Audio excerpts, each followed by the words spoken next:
আমাৰ ষ্টুডিঅ'ৰ মাজত মই মিনহাজ ওয়াকফ সংশোধনী আইনক লৈ ইতিমধ্যে প্ৰতিক্ৰিয়া ব্যক্ত কৰিছে ৰাজ্যিক বিজেপিৰ সভাপতি দিলীপ শইকীয়াই। দিলীপ শইকীয়াই কৈছে ওয়াকফ সংশোধনী আইনৰ জৰিয়তে মুছলমানৰ সুৰক্ষা হ'ব, মুছলমানৰ সম্পত্তিৰ অধিকাৰ কেতিয়াও খৰ্ব কৰা নহয় বা মুছলমানসকলৰ অধিকাৰ কেতিয়াও খৰ্ব কৰা নহয়। এই আইনখনৰ সংশোধনৰ জৰিয়তে মুছলমানসকলক এক প্ৰকাৰ সুৰক্ষা প্ৰদানহে কৰা হ'ব, মুছলমানৰ সম্পত্তি ঠিকে থাকিব এই আইনখন সংশোধন কৰাৰ পিছত। আৰু এনেদৰে মন্তব্য কৰিছে ৰাজ্যিক বিজেপিৰ সভাপতি দিলীপ শইকীয়াই। লগতে কৈছে একাংশ দুষ্ট চক্ৰই মাজত খুমাই এতিয়া মুছলমান লোকসকলৰ মনত এক প্ৰকাৰ যেন এতিয়া আবুৱা ভৰা কথা কৈ মুছলমান লোকসকলক বিপথে পৰিচালিত কৰিছে এই ওয়াকফ সংশোধনী আইনখনক লৈ। কিন্তু ওয়াকফ সংশোধনী আইনে কোনো কাৰণতে মুছলমানৰ অধিকাৰ তথা মুছলমানৰ সম্পত্তিৰ ওপৰত হস্তক্ষেপ কেতিয়াও নকৰে। বিজেপিয়ে এই মুহূৰ্তত সবিশেষ লৈ কেনে চেষ্টা কৰিছো। ওয়াকফক লৈ প্ৰতিক্ৰিয়া ৰাজ্যিক বিজেপিৰ সভাপতি দিলীপ শইকীয়াৰ। ওয়াকফক লৈ একাংশই চলাই গৈছে অপপ্ৰচাৰ, এই মন্তব্য ৰাজ্যিক বিজেপিৰ সভাপতিগৰাকীৰ। ওয়াকফক লৈ একাংশই চলাই গৈছে অপপ্ৰচাৰ, মুছলমানৰ মাজত চলাই গৈছে অপপ্ৰচাৰ, একাংশ ব্যক্তিয়ে মাজত সোমাই, এই মন্তব্য ৰাজ্যিক বিজেপিৰ সভাপতি দিলীপ শইকীয়াৰ। মুছলমানৰ অধিকাৰ কেতিয়াও খৰ্ব নকৰে ওয়াকফে কেতিয়াও মুছলমানৰ অধিকাৰ খৰ্ব নকৰে, কাঢ়ি নিনিয়ে মুছলমানৰ সম্পত্তিসমূহ, ওয়াকফে কাঢ়ি নিনিয়ে মুছলমানৰ সম্পত্তিসমূহ, এই মন্তব্য ৰাজ্যিক বিজেপিৰ সভাপতি দিলীপ শইকীয়াৰ। নামাজ পঢ়া বন্ধ নকৰে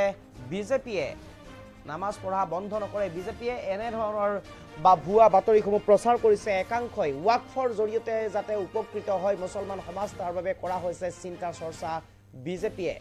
এই মুহূৰ্তত সবিশেষ লৈ কাৰণে চেষ্টা কৰিছোঁ। ৰাজ্যিক বিজেপিৰ সভাপতি দিলীপ শইকীয়াই এতিয়া মন্তব্য কৰা পৰিলক্ষিত হৈছে ওয়াকফ সংশোধনী আইনক লৈ ইতিমধ্যে মন্তব্য কৰিছে ৰাজ্যিক বিজেপিৰ সভাপতিগৰাকীয়ে। কৈছে ওয়াকফ সংশোধনী আইনে মুছলমানৰ অধিকাৰ সুৰক্ষা কৰিব, মুছলমানৰ সম্পত্তিৰ ওপৰত হস্তক্ষেপ নকৰিব, মুছলমানৰ অধিকাৰৰ খৰ্ব নকৰে ওয়াকফ সংশোধনী আইনে। ওয়াকফ সংশোধনী আইনৰ জৰিয়তে মুছলমান এক প্ৰকাৰ সুৰক্ষিত হৈ থাকিব, সম্পত্তিসমূহ সুৰক্ষা হৈ থাকিব। একাংশ লোকে অপপ্ৰচাৰ চলাইছে মুছলমান লোকসকলৰ সম্পত্তি কাঢ়ি নিব বুলি, মুছলমানসকলক নামাজ পঢ়িব নিদিব বুলি, সম্পত্তিৰ ওপৰত হস্তক্ষেপ কৰিব বুলি, অধিকাৰ খৰ্ব কৰিব বুলি একাংশই ভুৱা প্ৰচাৰ চলাইছে বুলি মন্তব্য কৰিছে ৰাজ্যিক বিজেপিৰ সভাপতিগৰাকীয়ে। তেওঁ কৈছে এয়া কোনো কাৰণতে নহয়, ওয়াকফ সংশোধনী আইনৰ জৰিয়তে মুছলমানসকল অধিক সুৰক্ষিত থাকিব আৰু তেওঁলোকৰ সম্পত্তি যাতে সৎ ব্যৱহাৰ হয় তাক লৈ এক প্ৰকাৰ চিন্তা চৰ্চা কৰিছে বিজেপি। এনেদৰে মন্তব্য কৰিছে ৰাজ্যিক বিজেপিৰ সভাপতি দিলীপ শইকীয়াই। এই মুহূৰ্তত বিজেপিৰ সভাপতি দিলীপ শইকীয়াৰ মন্তব্য আছে, মই পোনে পোনে শুনাব বিচাৰিছোঁ। যিখন বিধেয়ক আছিল, যিখন বিল আছিল, সেই বিলখনত আমি সংশোধনী আনিছো। বহুতে অপপ্ৰচাৰ কৰি আছে মুছলমানসকলৰ মাজত যে মছজিদৰ সম্পত্তি কাঢ়ি লৈ যাব, কবৰস্থানৰ সম্পত্তি কাঢ়ি লৈ যাব, মুছলমানৰ নামাজ বন্ধ কৰি দিব। কংগ্ৰেছ দলে এই ধৰণৰ এটা অপপ্ৰচাৰ, মিথ্যা প্ৰচাৰ সাধাৰণ মুছলমান মানুহৰ মাজত কৰিবলৈ আৰম্ভ কৰিছে। আমি আজি কথা দিছো, প্ৰধানমন্ত্ৰী নৰেন্দ্ৰ মোদী ডাঙৰীয়াই স্পষ্ট কৰিছে, ভাৰত চৰকাৰে স্পষ্ট কৰিছে, কোনো মুছলমানৰ সম্পত্তিৰ প্ৰতি ভাৰত চৰকাৰৰ লোভ নাই। কেৱল মাত্ৰ সম্পত্তি যাতে আমি সৎ ব্যৱহাৰ কৰিব পাৰো, সেই সম্পত্তিৰ উপাৰ্জনৰ জৰিয়তে আমি দুখীয়া মুছলমান, দুখীয়া মহিলা, বিধৱা মহিলা এইসকলৰ যাতে আমি সেৱা কৰিব পাৰো, তাৰ কাৰণে এই ওয়াকফ এমেণ্ডমেণ্ট বিল 2025 আমি সংসদত গৃহীত কৰিছো। অৰ্থাৎ আমি যি কৈছো সেয়া আমি কৰি দেখুৱাবলৈ সক্ষম হৈছো। যিখন বিধেয়ক আছিল, যিখন বিল আছিল, সেই বিলখনত আমি সংশোধনী আনিছো। বহুতে অপপ্ৰচাৰ কৰি আছে মুছলমানসকলৰ মাজত যে মছজিদৰ সম্পত্তি কাঢ়ি লৈ যাব, কবৰস্থানৰ সম্পত্তি কাঢ়ি লৈ যাব, মুছলমানৰ নামাজ বন্ধ কৰি দিব। কংগ্ৰেছ দলে এই ধৰণৰ এটা অপপ্ৰচাৰ, মিথ্যা প্ৰচাৰ সাধাৰণ মুছলমান মানুহৰ মাজত কৰিবলৈ আৰম্ভ কৰিছে।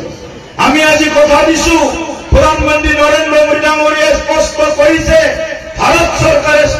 কৰিছে কোনো মুছলমানৰ সম্পত্তিৰ প্ৰতি ভাৰত চৰকাৰৰ লোভ নাই, লোভ নাই। কেৱল মাত্ৰ সম্পত্তি যাতে আমি সৎ ব্যৱহাৰ কৰিব পাৰো, এই সম্পত্তিৰ উপাৰ্জনৰ জৰিয়তে আমি দুখীয়া মুছলমান, দুখীয়া মহিলা, বিধৱা মহিলা এইসকলৰ যাতে আমি সেৱা কৰিব পাৰো, তাৰ কাৰণে এই ওয়াকফ এমেন্ডমেন্ট বিল 2025 আমি সংসদত গৃহীত কৰিছো। ওয়াকফ যিখন বিধেয়ক আছিল, যিখন বিল আছিল, সেই বিলখনত আমি সংশোধনী আনিছো। বহুতে অপপ্ৰচাৰ কৰি আছে মুছলমানসকলৰ মাজত যে মছজিদৰ সম্পত্তি কাঢ়ি লৈ যাব, কবৰস্থানৰ সম্পত্তি কাঢ়ি লৈ যাব, মুছলমানৰ নামাজ বন্ধ কৰি দিব। কংগ্ৰেছ দলে এই ধৰণৰ এটা অপপ্ৰচাৰ, মিথ্যা প্ৰচাৰ সাধাৰণ মুছলমান মানুহৰ মাজত কৰিবলৈ আৰম্ভ কৰিছে। আমি আজি কথা দিছো, প্ৰধানমন্ত্ৰী নৰেন্দ্ৰ মোদী ডাঙৰীয়াই স্পষ্ট কৰিছে, ভাৰত চৰকাৰে স্পষ্ট কৰিছে, কোনো মুছলমানৰ সম্পত্তিৰ প্ৰতি ভাৰত চৰকাৰৰ লোভ নাই, লোভ নাই।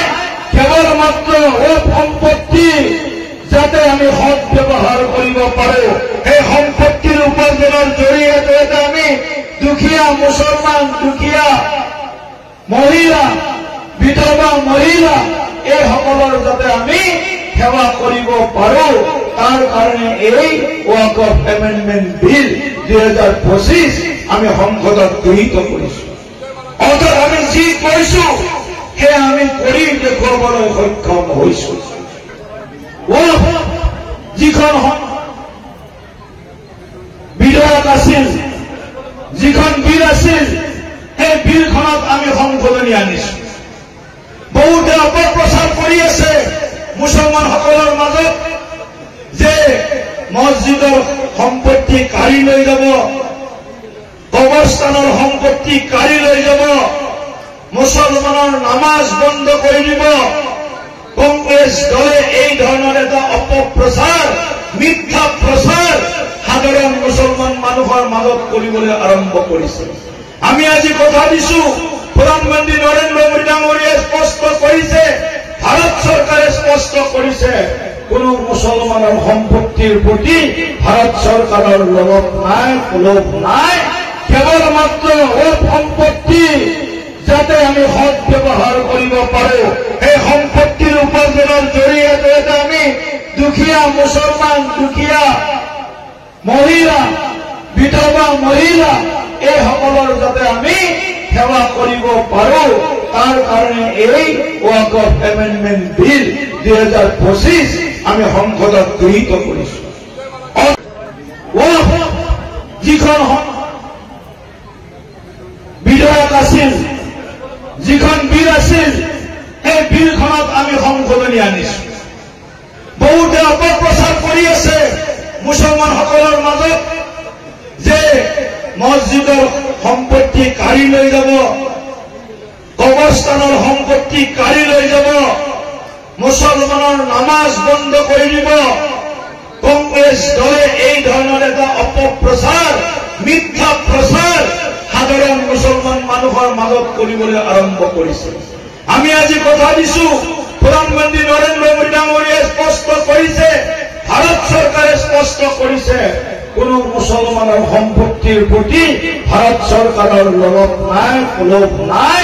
কেৱল মাত্ৰ সম্পত্তি যাতে আমি সৎ ব্যৱহাৰ কৰিব পাৰো, সেই সম্পত্তিৰ উপাৰ্জনৰ জৰিয়তে আমি দুখীয়া মুছলমান, দুখীয়া মহিলা, বিধৱা মহিলা এইসকলৰ যাতে আমি সেৱা কৰিব পাৰো, তাৰ কাৰণে এই ওয়াকফ এমেন্ডমেন্ট বিল 2025 আমি সংসদত গৃহীত কৰিছো। অৰ্থাৎ আমি যি কৈছো সেয়া আমি কৰি দেখুৱাবলৈ সক্ষম হৈছো। ওয়াকফ যিখন বিধেয়ক আছিল, যিখন বিল আছিল, সেই বিলখনত আমি সংশোধনী আনিছো।